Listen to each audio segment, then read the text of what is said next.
রমজানের আগে নির্বাচন দিয়ে সরকারকে নজির স্থাপনের আহ্বান বিএনপির। স্থানীয় ভোটে গুরুত্ব জামায়াতের, দলীয় স্বার্থ না দেখে জনপ্রত্যাশা পূরণের আহ্বান। ডেঙ্গুর লাগাম টানাই যাচ্ছে না, পটুয়াখালীতে একজনের মৃত্যু, বরগুনায় আক্রান্ত আরো 70। রাজবাড়ীতে নেই করোনার টেস্ট কিট, প্রস্তুত নয় আইসোলেশন ওয়ার্ডও। চট্টগ্রামের লালখানে একটি ক্লিনিকে অক্সিজেন সিলিন্ডার বিস্ফোরণ, রোগীদের চট্টগ্রাম মেডিকেলে স্থানান্তর, কোনো হতাহতের ঘটনা ঘটেনি। ভরা মৌসুমে ধানের বাড়তি দরের অজুহাতে চালের দাম বৃদ্ধি, কেজিতে বেড়েছে 6 থেকে 8 টাকা। কোম্পানি মিলের সিন্ডিকেট আর মজুদের প্রবণতাকে দোষছেন পাইকাররা।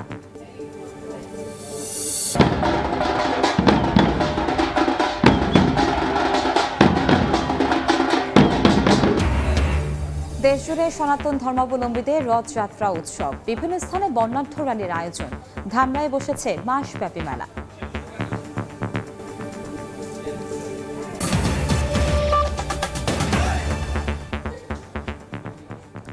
বাংলা সময়ের সঙ্গে আছি আমি কনক আজাদ। প্রধান উপদেষ্টার সঙ্গে সিইসির বৈঠকের বিষয়গুলো জনগণের সামনে স্পষ্ট করার দাবি জানিয়েছে বিএনপি। আগামী রমজানের আগে নির্বাচন দিয়ে সরকারকে জাতির কাছে নজির স্থাপন করার আহ্বানও জানান দলটির নেতারা। রাজধানীতে আলাদা অনুষ্ঠানে কথা বলেন তারা। দাবি করেন বিএনপির নাম ভাঙিয়ে একটি সুবিধাবাদী চক্র অপকর্ম করছে, তাদের বিষয়ে সতর্ক থাকতে হবে। এদিকে দ্রুত সংস্কার শেষে যুক্তির সময় নির্বাচনের আয়োজনের দাবিও জানান নেতারা। রথযাত্রা উপলক্ষে শুক্রবার সকালে রাজধানীর নয়াপল্টনের কেন্দ্রীয় কার্যালয়ে আলোচনা সভার আয়োজন করে বাংলাদেশ পূজা উদযাপন ফ্রন্ট। এতে প্রধান অতিথি ছিলেন বিএনপির সিনিয়র যুগ্ম মহাসচিব রুহুল কবির রিজভী। আলোচনা সভায় রিজভী বলেন, একটি সুবিধাবাদী চক্র বিএনপির নাম ভাঙিয়ে অপকর্ম করছে। এ বিষয়ে সবাইকে সতর্ক থাকার আহ্বান জানান তিনি। দ্রুত সংস্কার শেষে যৌক্তিক সময়ে নির্বাচন আয়োজনের দাবিও জানান রিজভী। অন্তর্বর্তীকালীন সরকার তো হচ্ছে বিএনপি এবং সমস্ত গণতান্ত্রিক রাজনৈতিক দলগুলোর সমর্থিত সরকার। তারা সংস্কার করে দ্রুত নির্বাচন তারা দিবেন, বা দ্রুত নির্বাচন নয়, যৌক্তিক সময়ের মধ্যে নির্বাচন তারা দেবেন। এদিন রাজধানীর প্রেস ক্লাবে এক আলোচনা সভায় প্রধান অতিথি হিসাবে যোগ দেন বিএনপির চেয়ারপারসনের উপদেষ্টা জয়নুল আবদিন ফারুক। আগামী রমজানের আগেই নির্বাচন দিয়ে সরকারকে জাতির কাছে নজির স্থাপন করার আহ্বান জানান তিনি। সবার একটি আশা, যে আশা নিয়ে মুগ্ধ খোকন রক্ত দিয়েছিল, যে আশা নিয়ে আমরা এখনো বুক বেঁধে আয়নাগরে দীর্ঘদিন নির্যাতিত হয়েছি, জেল কেটেছি, অত্যাচারিত হয়েছি। সেই কারণে আমরা আপনার কাছে আশাবাদী, রোজার আগে দেশে একটা নির্বাচন হবে। সেই নির্বাচনের প্রস্তুতি নিশ্চয়ই সরকার গ্রহণ করছেন। শেখ হাসিনা শুধু গণতন্ত্রকে ধ্বংস করেনি, দেশের শিক্ষা খাতকেও ধ্বংস করেছে বলেও মন্তব্য করেন বিএনপির নেতা। শিক্ষা কমিশন হওয়া দরকার। তানভীর হাসান মেঘ, সময় সংবাদ, ঢাকা। মানুষের প্রত্যাশা পূরণে রাজনৈতিক দলগুলোকে দলীয় স্বার্থের ঊর্ধ্বে উঠে কাজ করার আহ্বান জানিয়েছেন জামায়াতের আমির ডক্টর শফিকুর রহমান। দলটির সহকারী সেক্রেটারি জেনারেল মাওলানা মোহাম্মদ রফিকুল ইসলাম খান জাতীয় সংসদ নির্বাচনের আগে স্থানীয় ভোট দেওয়ার দাবি জানিয়েছেন। লন্ডন বৈঠকের পর জাতীয় নির্বাচনের দিনক্ষণ নিয়ে অন্তর্বর্তী সরকারের সঙ্গে রাজনৈতিক দলগুলোর দ্বন্দ্বের অবসান হলেও মৌলিক সংস্কার নিয়ে এখনও মতপার্থক্য রয়ে গেছে।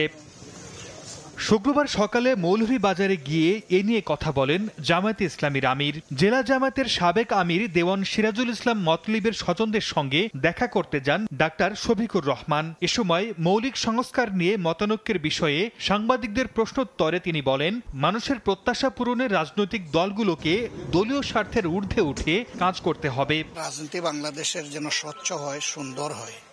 আগামীর রাজনীতিটা যেন আবার ফেসিবাদের কোনো জন্ম না দেয়, বরঞ্চ জনপ্রত্যাশা যেন পূরণ হয়।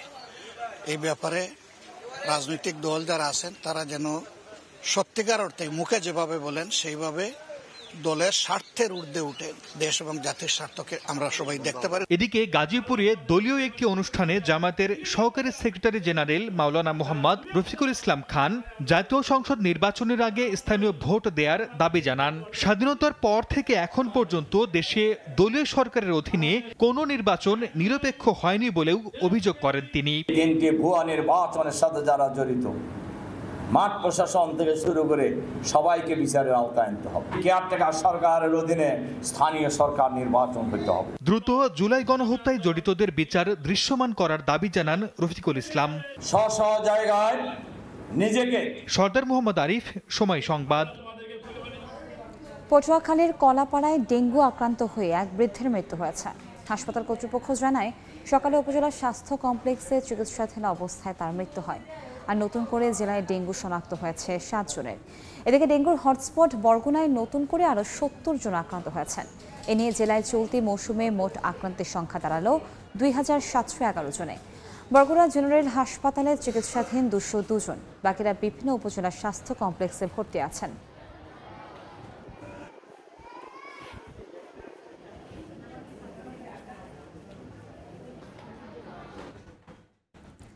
দেশে করোনার সংক্রমণ বাড়লেও রাজবাড়ী সদর হাসপাতালে নেই পরীক্ষার কিট। স্বাস্থ্য বিভাগের নির্দেশনা সত্ত্বেও কর্মকর্তাদের মধ্যে বিতরণ করা হয়নি সুরক্ষা সামগ্রী। এখনও প্রস্তুত করা হয়নি আইসোলেশন ওয়ার্ড। 4.5 বছরেও হয়নি আইসিইউ ইউনিট। এতে হতাশ রোগী ও স্বজনরা। আশিকুর রহমানের রিপোর্ট। করোনার লক্ষণ নিয়ে রাজবাড়ী সদর হাসপাতালে এসেছেন ধুনচি গোদারবাজার এলাকার মাহফুজুর রহমান পাভেল। কিন্তু পরীক্ষার কোনো কিট না থাকায় চিকিৎসকের পরামর্শে শুধু রক্তের সিবিসি পরীক্ষা করে ফিরতে হয় তাকে। পাভেলের মতো করোনার উপসর্গ নিয়ে প্রতিদিনই এ হাসপাতালে ভিড় করেন অনেকেই। একই সমস্যায় সবাইকেই ফিরে যেতে হয়। এমনকি কোভিড-19 মোকাবিলায় স্বাস্থ্য বিভাগের নির্দেশনা সত্ত্বেও কর্মরতদের মধ্যে বিতরণ হয়নি স্বাস্থ্য সুরক্ষা সামগ্রী। প্রস্তুত করা হয়নি কোনো আইসোলেশন ওয়ার্ড। আমার 4 দিন যাবত জ্বর, ঠান্ডা, কাশি। এখন আমার কোভিড পরীক্ষা করার দরকার, কিন্তু এখানে তারা বলতেছে এখানে কিট নাই। পেশেন্টের সুরক্ষায় এবং নিজের সুরক্ষার জন্য মাস্ক ব্যবহার করে ডিউটি করতেছি। করোনা ভাইরাস মোকাবিলায় ইআরপিপি প্রকল্পের আওতায় হাসপাতালটিতে আইসিইউ ইউনিটের কাজ শুরু হয় 2020 সালের শেষের দিকে।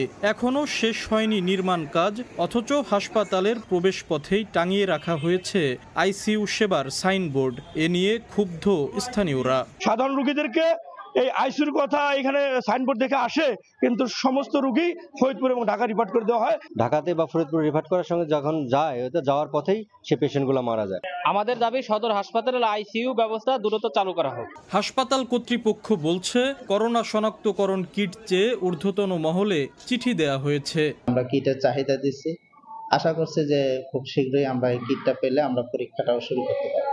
রাজবাড়ী সদর হাসপাতালে প্রতিদিন গড়ে অন্তত 1000-এর বেশি মানুষ স্বাস্থ্যসেবা নেন। আশিকুর রহমান, সময় সংবাদ, রাজবাড়ী। বাংলার সময় আরও থাকছে। বরগুনায় 2টি দোকান থেকে 36 বস্তা সরকারি চাল জব্দ। জেলেদের বিজিএফ কর্মসূচি পণ্য বলছে প্রশাসন। জড়িতদের বিরুদ্ধে নেওয়া হবে আইনি ব্যবস্থা। চট্টগ্রামের লালখান বাজারে একটি এনজিও মাতৃ সদনে অক্সিজেন সিলিন্ডারের লিকেজে বিস্ফোরণে আগুন লাগার ঘটনা ঘটেছে। এ সময় ক্লিনিকে গাইনি সহ অন্তত 35 জন রোগী ছিলেন। প্রচণ্ড ধোঁয়ায় আতঙ্ক ছড়িয়ে পড়ে রোগী ও স্বজনদের মধ্যে। পরে তাদের উদ্ধার করে চট্টগ্রাম মেডিকেল কলেজ হাসপাতালে স্থানান্তর করা হয়।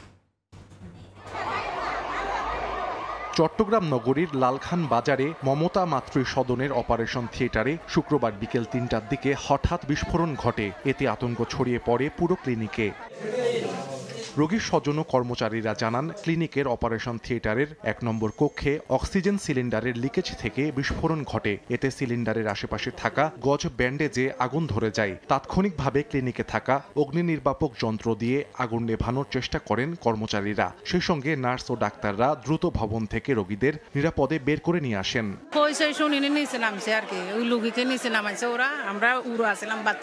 অক্সিজেন সিলিন্ডারের যে মেন ভাল্বটা আছে, ওই ভাল্বটা লিকেজ হয়েছে, ওভারহিট হয়ে এটা লিকেজ হয়ে এখান থেকে অগ্নিকাণ্ডের সূত্রপাতটা ঘটেছে। যৌথভাবে তাদের অ্যানাদার যে ব্রাঞ্চ আছে সেখানে 4টা পেশেন্ট অলরেডি স্থানান্তর হয়ে গেছে। বাকি 4টা পেশেন্ট আছে, এগুলো আমরা ইনশাআল্লাহ স্থানান্তর করে দিতে পারবো। ভিতরে এখন কোনো আগুনের কোনো আলামত, স্মোকের তেমন কোনো আলামত নাই। খবর পেয়ে ফায়ার সার্ভিসের আগ্রাবাদ স্টেশন থেকে 2টি ইউনিট ঘটনাস্থলে আসে। পরে ভবনে ছড়িয়ে পড়া ধোঁয়া নির্বাপন করা হয়। আগুন লাগার স্থানকে বিপদমুক্ত করেন ফায়ার ফাইটাররা। এরা নিজেরা আগুন নিভাতে গিয়ে যে ডিসিপি এক্সটিংগুইশার ব্যবহার করেছে, এটার সাথে অক্সিজেন মিক্স হয়ে পুরো নিচের জায়গাটা অন্ধকার হয়ে গেছে, যার কারণে এখানে একটা আতঙ্ক তৈরি হয়েছে।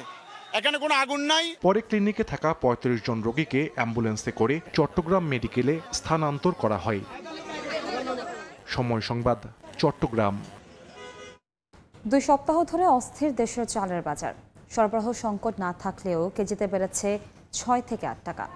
দাম বৃদ্ধির জন্য কর্পোরেট ও মিলার সিন্ডিকেটকে দায়ী করছেন পাইকাররা। তবে খুচরা বিক্রেতারা অতিরিক্ত মুনাফা লুটছে ধানের দাম বৃদ্ধির হিসাব কষে এমনই পাল্টা অভিযোগ তুলেছে চালকল মালিকদের শীর্ষ সংগঠন। সবকিছুর দামই যে যার মতো করে যেভাবে বাড়ানো বাড়াইতেছে। আমরা একদম লাস্ট পর্যায়ে, আমাদের তো কিছু করার থাকে না। টোটাল বাজার ব্যবস্থাপনা এটার জন্য রেসপন্সিবল। তাই বড় মৌসুমে কেন চালের দাম বাড়লো? আমার প্রশ্ন হলো কেন বাড়লো? দাম নিয়ে এমন প্রশ্নের উত্তর না মিললেও সপ্তাহ ব্যবধানে রাজধানীর বাজারে কেজিতে 6 থেকে 8 টাকা বেশি দিয়ে চাল কিনতে বাধ্য হচ্ছেন অসহায় ভোক্তা। ম্যাক্সিমাম লোকের সীমিত আয়, তাদেরকে জীবন নির্বাহ করতে গিয়ে হিমশিম খেতে হচ্ছে। নিত্যপণ্যের বাজারে চালের দাম বৃদ্ধির মাসুল কি শুধু ঢাকার ক্রেতারাই গুনছেন?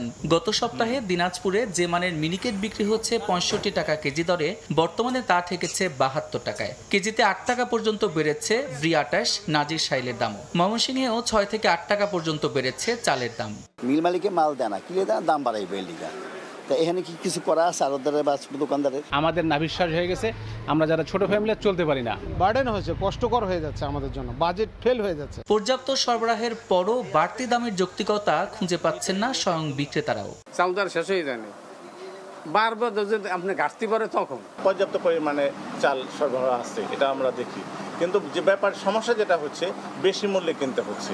এই অবস্থায় ভোক্তাকে স্বস্তি দিতে ঊর্ধ্বমুখী বাজার নিয়ন্ত্রণের উপায় কি? এমন প্রশ্নে পাইকাররা বলছেন, কর্পোরেট কোম্পানি ও মিল পর্যায়ে সরকারি অভিযান বাড়ালে কমে আসবে দাম। বড় বড় কোম্পানি হওয়াতে এখন টাকার বস্তা নিয়ে যায় মোকামে যায় ধান কিনতে, কাছে থেকে বেশি ধানের দাম তারাই বাড়াইয়া লাগছে। মিলগুলাতে এবং কর্পোরেট কোম্পানি মনিটরিং করা হয়, সেই ক্ষেত্রে হয়তো বাজারটা একটা স্বাভাবিক পর্যায়ে চলে আসবে। তবে মিল মালিকদের শীর্ষ সংগঠনের দাবি, খুচরা বিক্রেতাদের অতি মুনাফার বলি হচ্ছেন ভোক্তা। যুক্তি হিসেবে বলছেন, মোটা ধানের দাম কেজিতে বেড়েছে 1 টাকা, সেখানে চালের দাম বাড়তে পারে 70 পয়সা। আর চিকন ধানের দাম কেজিতে 2 টাকা বাড়ায় চালের দাম বাড়তে পারে সর্বোচ্চ 3 টাকা। কিন্তু খুচরা বাজারে মিলছে ভিন্ন হিসাব। বাজারে যেহেতু ধানের দাম 2 টাকা বেড়েছে, যে ধানটা সেই ধানটা চালের দাম বাড়বে হলো 3 থেকে 3.25 টাকা আমাদের মিল রেটে। কিন্তু এইটাকে ফায়দা নিয়ে 6 টাকা, 7 টাকা, 8 টাকা তাদের ক্যাশ মেমো চেক করলেই পাওয়া যাবে আসলে তারা কি দামে কিনছে। এদিকে চালের দাম বৃদ্ধির কারণ খুঁজতে হিলিতে মাঠে নেমেছে জেলা প্রশাসন। অবৈধভাবে ধান মজুতের অভিযোগে 3টি গুদাম সিলগালা করার পাশাপাশি মামলা করেছে স্থানীয় খাদ্য বিভাগ। সাদিক হাসান ইমন, সময় সংবাদ, ঢাকা। সব জটিলতা এড়িয়ে অবশেষে 950 কোটি টাকায় 2টি মাদার ভেসেল কিনছে বাংলাদেশ শিপিং কর্পোরেশন। এবারে প্রথম নিজস্ব টাকায় জাহাজ কেনার অনুমতি পেয়েছে সরকারি সংস্থাটি। চীন থেকে পুরোপুরি প্রস্তুত জাহাজ কেনা হবে, আর আগস্টেই যুক্ত হবে শিপিং কর্পোরেশনের বহরে। জাহাজ দুটি থেকে বছরে আয় ধরা হয়েছে 200 কোটি টাকা। স্বাক্ষর টিপুর ক্যামেরায় বিস্তারিত জানাচ্ছেন কমল দে। গত 2 বছরের বেশি সময় ধরে নিজেদের টাকায় 2টি মাদার ভেসেল কেনার চেষ্টা চালিয়ে আসছিল বিএসসি, কিন্তু নানামুখী জটিলতায় বারবার সে প্রক্রিয়া বাধাগ্রস্ত হয়েছে। অবশেষে চলতি মাসে টেন্ডার আহ্বানের মাধ্যমে শুরু হয়েছে জাহাজ কেনার চূড়ান্ত প্রক্রিয়া। প্রতিটি জাহাজের সম্ভাব্য দর ধরা হয়েছে 450 থেকে 475 কোটি টাকা, আর জাহাজ কেনার পুরো টাকাই দেওয়া হবে বিএসসির নিজস্ব তহবিল থেকেই। বিএসসি প্রতিষ্ঠা হওয়ার পর থেকে এই প্রথমবারের মতো আমরা সম্পূর্ণ নিজস্ব সক্ষমতায় 2টি বড় সাইজের বাল্ক ক্যারিয়ার কিনতে যাচ্ছি। জটিলতার কারণে আগেই সময় ক্ষেপণ হয়, এবার চীনে তৈরি হওয়া একেবারে রেডিমেড জাহাজ কেনা হচ্ছে। 199 মিটার দৈর্ঘ্য, 33 মিটার প্রস্থ এবং 18 মিটার গভীরতার বাল্ক ক্যারিয়ার হিসেবে পরিচিত প্রতিটি জাহাজ 65,000 মেট্রিক টন পণ্য বহন করতে সক্ষম। যে সমস্ত আন্তর্জাতিক কনভেনশনস আছে, নিয়ম নীতিগুলি আছে, সেগুলি কমপ্লাই করা আমাদের জন্য ধীরে ধীরে সহজ হবে। স্বাধীনতার পর বিএসসির বহরে জাহাজ ছিল 35টি, কিন্তু নানা দুর্ঘটনা এবং জটিলতায় কমতে কমতে জাহাজ সংখ্যা দাঁড়িয়েছে মাত্র 5টিতে। চলতি বছরে যুক্ত হচ্ছে 950 কোটি টাকা দামের 2টি জাহাজ, আর তাতে কর্মসংস্থান হবে অন্তত 100 নাবিকের। আন্তর্জাতিক মেরিটাইম অনুযায়ী যে কোনো দেশের সমুদ্র বাণিজ্যের ক্ষেত্রে 40% দেশীয় ক্যারিয়ার, 40% বিদেশি ক্যারিয়ার এবং বাকি 20% দেশি ও বিদেশি ক্যারিয়ার যৌথভাবে পরিচালনা করে। বর্তমানে বাংলাদেশি মালিকানাধীন 102টি জাহাজ দিয়ে মাত্র 11% পণ্য বহন সক্ষম। ন্যাশনাল কোম্পানির জাহাজ বাড়ুক, এটা আমরা সবাই চাই, কারণ এটার পিছনে অনেক কিছু জড়িত। প্রথম কথা হলো যে একটা ন্যাশনাল মেরিটাইম নেশন হিসেবে একটা প্রেস্টিজ। অন্তত 20 বছর পণ্য বহনে সক্ষম এসব জাহাজ থেকে বছরে 200 কোটি টাকা আয়ের লক্ষ্যমাত্রা নির্ধারণ করেছে বিএসসি। এর মধ্যে সংস্থাটির বছরে লাভ হবে 150 কোটি টাকা। এক্ষেত্রে আগস্ট কিংবা সেপ্টেম্বরে শুরু হবে জাহাজ দুটির বাণিজ্যিক যাত্রা। জুলাই মাসের মধ্যে আমরা টেন্ডার ইভ্যালুয়েশন কমপ্লিট করে আশা করছি অগস্ট মাসের যে কোনো সময় এই দুইটা জাহাজ আমাদের ফ্লিটের বহরে সংযুক্ত হবে বলে আশা করছি। চীন সরকারের আর্থিক সহায়তায় সবশেষ 2018 এবং 2019 সালে 1843 কোটি টাকায় 3টি করে মোট 6টি জাহাজ কিনেছিল বাংলাদেশ শিপিং কর্পোরেশন। কমল দে, সময় সংবাদ, চট্টগ্রাম। বরগুনায় দুটি দোকান থেকে 36 বস্তা সরকারি চাল জব্দ করেছে প্রশাসন। সদর উপজেলা নির্বাহী কর্মকর্তা মোহাম্মদ ইয়াসিন আরাফাত রানা জানান, বৃহস্পতিবার রাতে ডিকেপি রোড থেকে 15 বস্তা এবং শুক্রবার দুপুরে ঢলুয়া ইউনিয়ন থেকে 21 বস্তা চাল জব্দ করা হয়। পরে তা পুলিশ হেফাজতে রাখা হয়েছে। যাচাই বাছাই শেষে আইনগত ব্যবস্থা গ্রহণ করা হবে। জব্দ করা চাল জেলেদের ভিজিএফের বলে জানান স্থানীয়রা। তাদের দাবি, জেলেদের চাল লোপাট করে দোকানে বিক্রি করে দেন ঢলুয়া ইউনিয়নের 3 নম্বর ওয়ার্ডের সদস্য মোহাম্মদ কবির।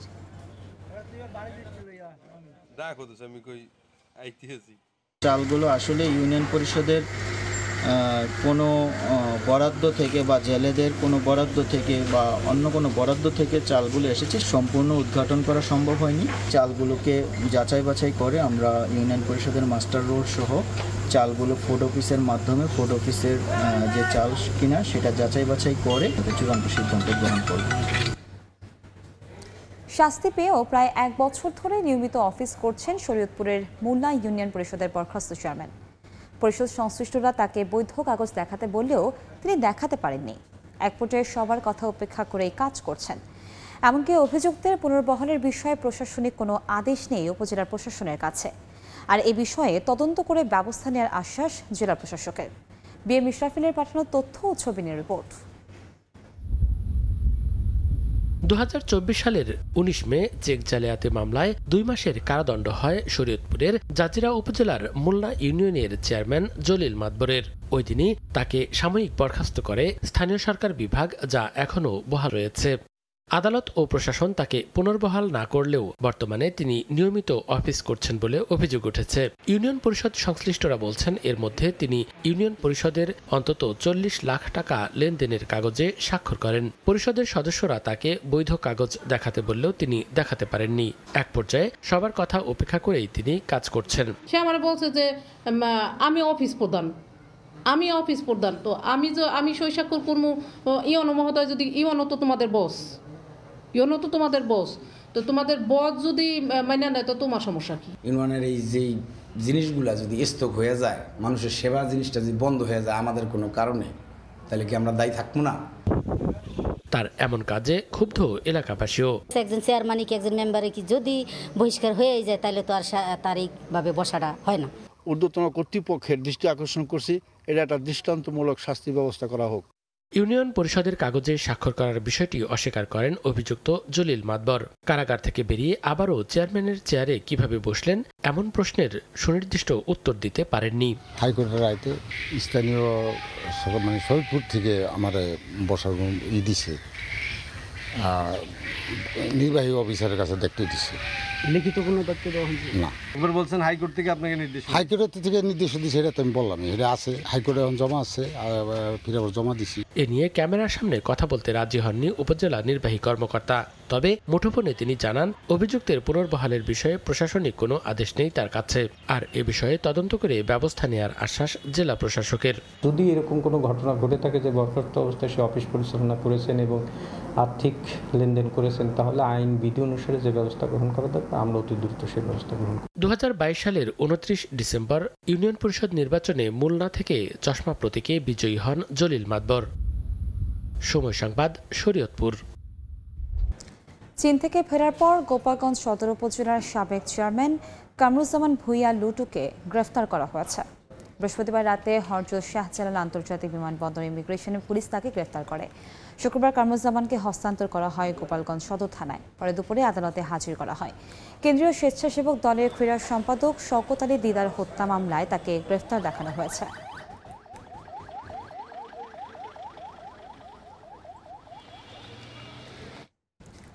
মানিকগঞ্জের ঘিওরে মানিক কম্পিউটারের স্বত্বাধিকারীকে দাড়ি ধরে টানাটানির ঘটনায় অভিযুক্তকে গ্রেফতার করা হয়েছে।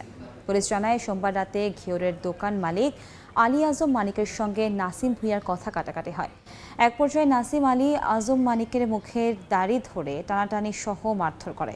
এ ঘটনায় ভুক্তভোগী থানায় লিখিত অভিযোগ করেন। পরে অভিযান চালিয়ে আজ সকালে আশুলিয়ার নিশ্চিন্তপুর থেকে নাসিমকে গ্রেফতার করা হয়।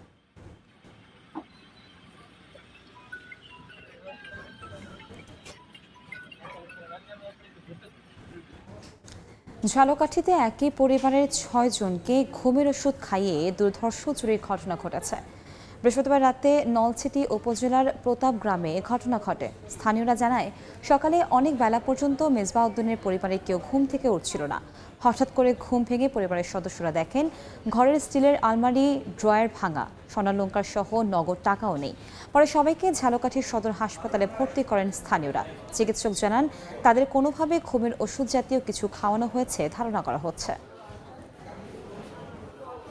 17 জন এইচএসসি পরীক্ষার্থীর প্রবেশপত্র না পাওয়ার ঘটনায় প্রসূতি স্কুল অ্যান্ড কলেজের মাধ্যমিক ও উচ্চ মাধ্যমিক কার্যক্রম বন্ধ ঘোষণা করেছে শিক্ষা বোর্ড। সকালে ময়মনসিংহ শিক্ষা বোর্ডের 6 সদস্যের তদন্ত কমিটি ওই কলেজ পরিদর্শন করেন। পরে শিক্ষা বোর্ডের deputy controller doctor Kamal Hossain জানান, অনুমোদন ছাড়াই দীর্ঘদিন ধরে মাধ্যমিক ও উচ্চ মাধ্যমিক বিভাগে পাঠদান করে আসছিল প্রতিষ্ঠানটি। এ বিষয়ে আইনানুগ ব্যবস্থা গ্রহণ করা হবে। আর 17 শিক্ষার্থীর পরীক্ষার বিষয়ে বোর্ড পরবর্তীতে সিদ্ধান্ত নেবে।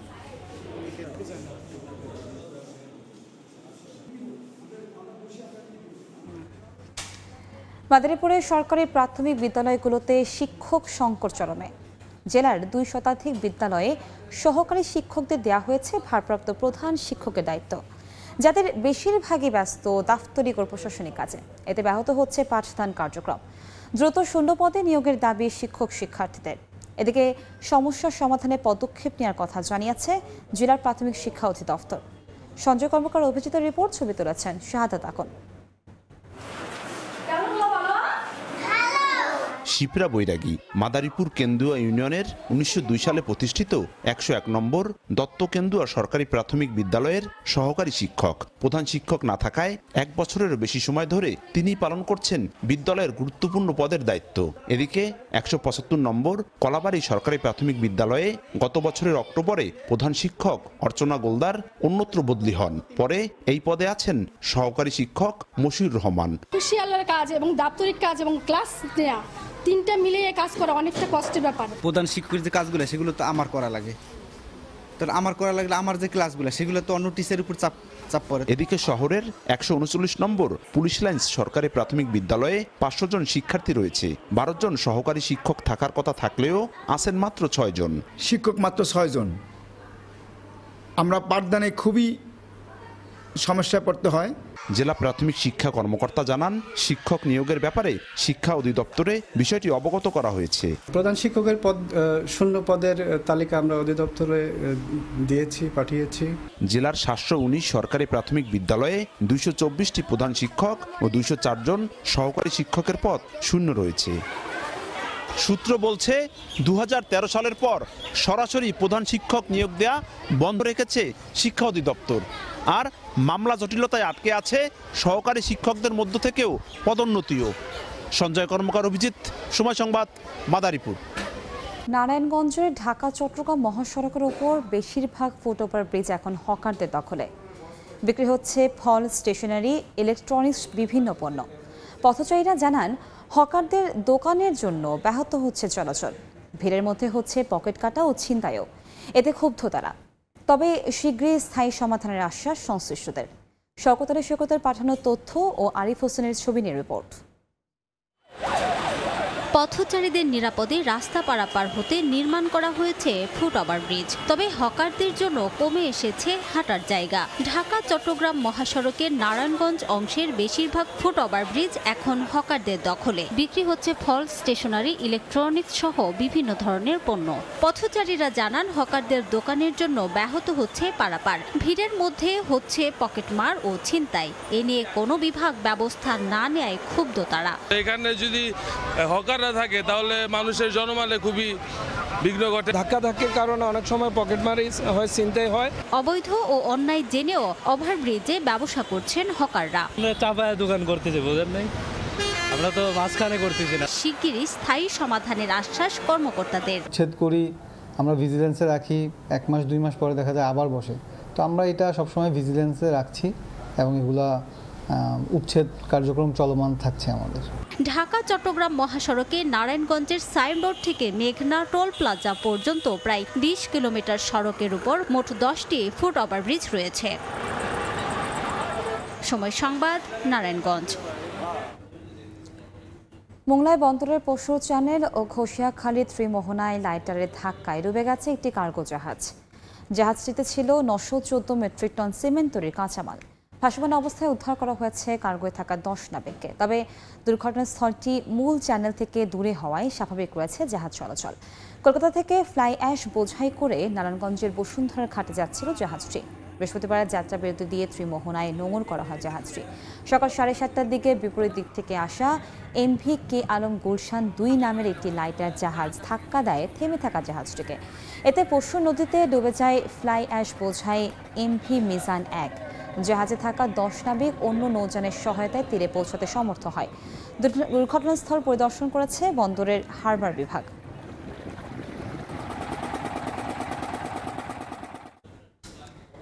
নিখোঁজের 30 ঘণ্টা পর মধুমতি নদ থেকে শৌখিন নামে মৎস্যজীবীর মরদেহ উদ্ধার করা হয়েছে।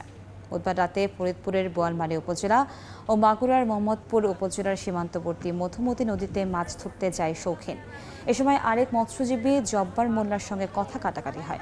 এক পর্যায়ে জব্বার হাতে থাকা বৈঠা দিয়ে শৌখিনের মাথায় আঘাত করলে নদীতে পড়ে নিখোঁজ হয় সে। আজ সকালে চর পাচুরিয়া খেরাঘাট থেকে মরদেহ পানিতে ভাসতে দেখে পুলিশকে খবর দেয় স্থানীয়রা। পরে লাশ উদ্ধার করে ময়নাতদন্তের জন্য মাগুরা সদর হাসপাতালের মর্গে পাঠানো হয়।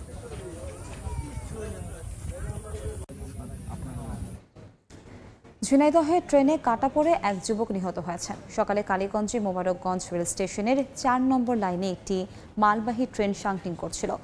এ সময় ট্রেনে কাটা পড়ে মেহেদি হাসান নামে এক যুবক। নিহত মেহেদি কালীগঞ্জ পৌরসভার কাশীপুর গ্রামের বাসিন্দা। গত কয়েকদিন ধরে মানসিক সমস্যায় ভুগছিল বলে জানিয়েছে স্বজনরা।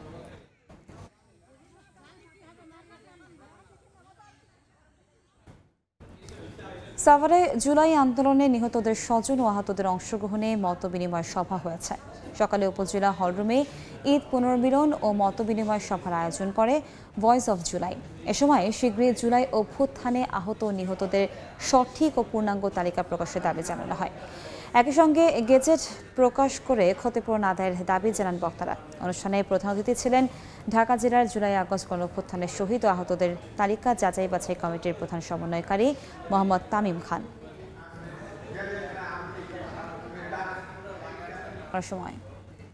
ফরিদপুরের চরভদ্রাসন ও সদরপুর উপজেলায় দিন দিন তীব্র হচ্ছে নদী ভাঙন। গত 10 দিনে বিলীন হয়েছে আধা কিলোমিটার এলাকার ফসলি জমি। শতাধিক পরিবার সরিয়ে নিয়েছে ঘর, অনেকে হারিয়েছেন ভিটে মাটিও। ভাঙন রোধে দ্রুত ব্যবস্থা নেওয়া হবে বলে জানিয়েছে পানি উন্নয়ন বোর্ড। শিকদার সজরের তথ্য ও ছবিতে রিপোর্ট। বিস্তীর্ণ জমি নদীগর্ভে বিলীন, স্রোতের ধাক্কায় ধীরে ধীরে ভাঙছে পার। উজাড় হচ্ছে ফরিদপুরের চরভদ্রাসন উপজেলাবাসীর ফসলি জমি, বসতঘর। শুধু চরভদ্রাসন নয়, ভাঙনের এমন চিত্র সদরপুরেও। 2 উপজেলার পদ্মা নদী বেষ্টিত ইউনিয়নগুলো প্রতিদিনই ভাঙনের কবলে পড়ছে। বিশেষ করে বর্ষা শুরু হওয়ার সঙ্গে সঙ্গে তীব্র আকার ধারণ করছে ভাঙন। গত 10 দিনে বিলীন হয়েছে আধা কিলোমিটার এলাকার ফসলি জমি। শতাধিক পরিবার সরিয়ে নিয়েছে বসতঘর, অনেকে হারিয়েছেন ভিটেমাটি। নির্ঘুম রাত কাটাচ্ছেন দুর্গত এলাকার বাসিন্দারা। 5 বছর যাবত ধরে ভাঙতেছে, বাড়িঘরও কিছু মনে সরাই নিয়ে গেছে। হ্যাঁ খেত খোলাও কিছু গেছে, আমারই 4 বাট গেছে। বহুত দিন ধরে ভাঙতে আছে, বাঁধের কথা আসলে বাঁধে নাই। যাদের কাছে টাকা পয়সা আছে তারা হয়তো এখান থেকে বাড়িঘর সরাইয়া অন্যদিকে যাইয়া কোথাও বসবাস করতে পারতেছে। যারা আমরা সাধারণ নিম্নমানের মানুষ, যারা কৃষিকাজ করে আমাদের জীবিকা নির্বাহ করি, আমাদের অবস্থা আমরা কোথায় যাব? ভাঙন রোধে কাজ শুরু করতে মন্ত্রণালয়ে চিঠি দেওয়া হয়েছে, দ্রুত ব্যবস্থা নেওয়া হবে বলে জানিয়েছেন পানি উন্নয়ন বোর্ডের নির্বাহী প্রকৌশলী। এখানে আসলে সম্পূর্ণ দৈর্ঘ্যই হচ্ছে বর্তমানে স্থায়ী তীর প্রতিরক্ষা কাজ বাস্তবায়নের একটা প্রয়োজনীয়তা রয়েছে এবং ইতিমধ্যে চরভদ্র সেনের 3 কিলোমিটারের অধিক দৈর্ঘ্যের তীর প্রতিরক্ষা কাজ বাস্তবায়নের জন্য আমরা একটা ডিপিপি প্রণয়ন করে আমাদের মন্ত্রণালয়ে প্রেরণ করেছি। ওটা আশা করি খুব দ্রুত এটা অনুমোদন পাবে। ওইটা অনুমোদিত হলে চরভদ্র সেনের ভাঙন কবলিত স্থানে আমরা একটা মোটামুটি একটা তীর প্রতিরক্ষা কাজ বাস্তবায়নের মাধ্যমে এটাকে আমরা রক্ষা করতে পারবো। সদরপুর ও চরভদ্রাসন উপজেলার 8টি ইউনিয়ন নদী ভাঙনের কবলে পড়েছে। সময় সংবাদ, ফরিদপুর। সেতুর অভাবে দুর্ভোগ পোহাচ্ছেন নরসিংদীর আলোকবালি ইউনিয়নের লক্ষাধিক মানুষ। নৌকা কিংবা ট্রলারে করে যাতায়াত করতে হয় বাসিন্দাদের। এমনকি মৃত্যু ঝুঁকি মাথায় নিয়ে রোগী কিংবা প্রসূতি মায়েদের নেওয়া হয় হাসপাতালে। অবশ্য সেতু নির্মাণের আশ্বাস দিয়েছে স্থানীয় সরকার প্রকৌশল বিভাগ। মাহমুদুল হাসান মাহফুজের ছবিতে আশিকুর রহমান পিয়ালের রিপোর্ট। মেঘনা নদীর কোল ঘেঁষা জনপদ নরসিংদীর সদর উপজেলার আলোকবালি ইউনিয়ন। নদী ঘেরা এই চরাঞ্চলের বাসিন্দাদের যাতায়াতের একমাত্র ভরসা নৌকা। নানা প্রতিকূলতায় নদীপথে সদরে আসতে সময় লেগে যায় 4 ঘন্টা থেকে 5 ঘন্টা।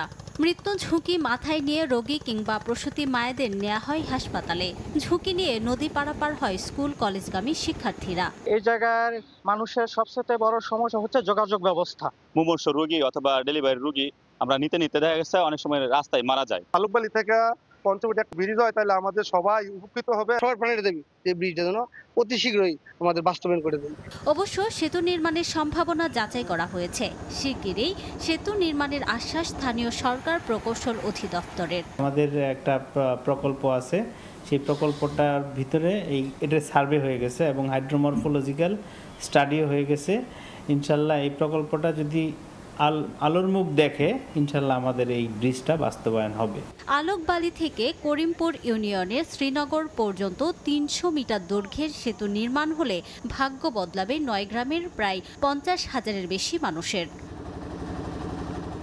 সময় সংবাদ, নরসিংদী। গোপালগঞ্জ পৌরসভার 9টি হাইলিফট পাম্পের মধ্যে একটি নষ্ট দীর্ঘদিন ধরে। বেহাল বাকিগুলো প্রায় বিকল হচ্ছে বিভিন্ন যন্ত্রাংশ। এ কারণে পানির চাহিদা মাত্র 25% পূরণ করতে পারছে পৌর কর্তৃপক্ষ। এতে ক্ষুব্ধ বাসিন্দারা। সমস্যা সমাধানে প্রকল্প পরিকল্পনা সংশ্লিষ্ট দপ্তরে পাঠানো হয়েছে বলে জানান পৌর প্রশাসক। এইচএম মানিকের ছবিতে জয়ন্ত শিরালির রিপোর্ট। পানিতে আপন মনে ছোটাছুটি করছে মাছ, তবে এটি কোনো পুকুর বা অ্যাকুরিয়াম নয়, surface water treatment plant. Gopalganj পৌরসভায় 3টি সারফেস ওয়াটার ট্রিটমেন্ট প্লান্ট ও 6টি ওভারহেড ট্যাঙ্ক রয়েছে। এসব জায়গায় 9টি হাইলিফট পাম্পের মধ্যে একটি দীর্ঘদিন ধরে নষ্ট, বাকিগুলোর বেহাল দশা। দীর্ঘদিন সংস্কার না হওয়ায় প্রায়ই বিকল হচ্ছে বিভিন্ন যন্ত্রাংশ। এ কারণে পৌর এলাকার পানির চাহিদার মাত্র 25% পূরণ করতে পারছে পৌর কর্তৃপক্ষ। এলাকাবাসীর অভিযোগ, গত ফেব্রুয়ারি থেকে পানির সমস্যা তীব্র হলেও নেই কোনো সমাধান। দিন দিন বেড়েছে ভোগান্তি। এই জায়গার মানুষ কত কষ্ট করে চলাফেরা করতেছে পানির জন্য। সে রোজার আগে পানি পাচ্ছি না, যাও আসে, এটা তো ময়লা, এটা তো আমরা ব্যবহার করতে পারি না। এদিকে বর্তমান সক্ষমতা দিয়ে পানির চাহিদা পূরণে হিমশিম খাচ্ছে পৌরসভার পানি সরবরাহ শাখা। 2-3টে পাম্প নষ্ট, আমাকে পানি দিতে খুব অসুবিধা হচ্ছে। নতুন নতুন সমস্যা হয়, এরকম আজকে গেট বল কাটি গেছে, তারপর দিন ফুটবলের সমস্যা। প্রতিটা আইটেমেরই এর পারফরমেন্স কমে গেছে, যার কারণে আমরা পৌরবাসীকে চাহিদা মোতাবেক পানি দিতে পারি না। সমস্যা সমাধানে প্রকল্প পরিকল্পনা সংশ্লিষ্ট দপ্তরে পাঠানো হয়েছে বলে জানান পৌর প্রশাসক।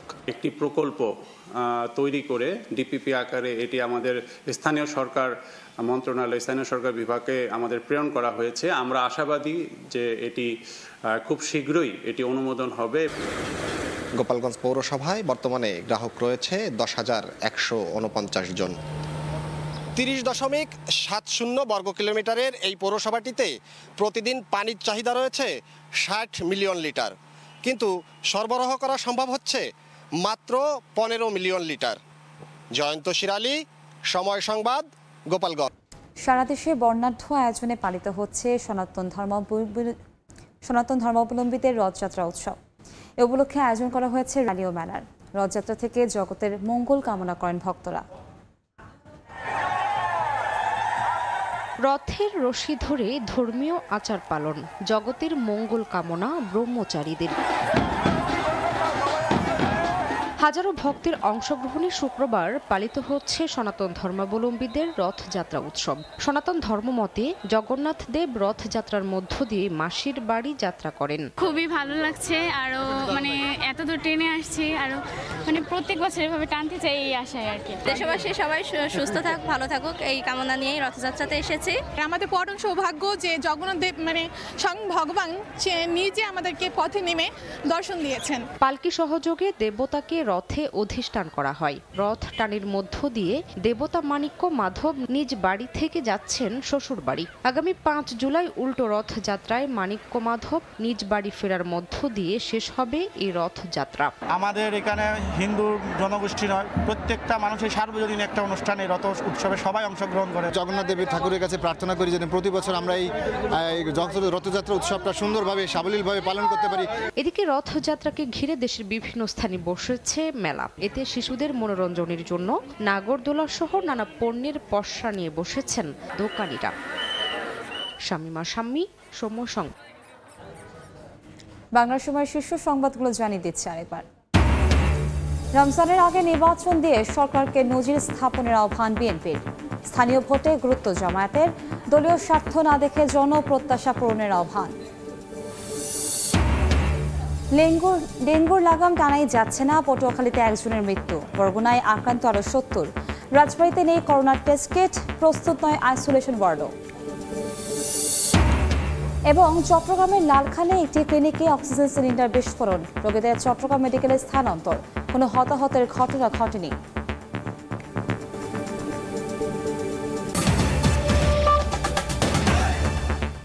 এ ছিল বাংলার সময়, সঙ্গেই থাকুন সময়ের।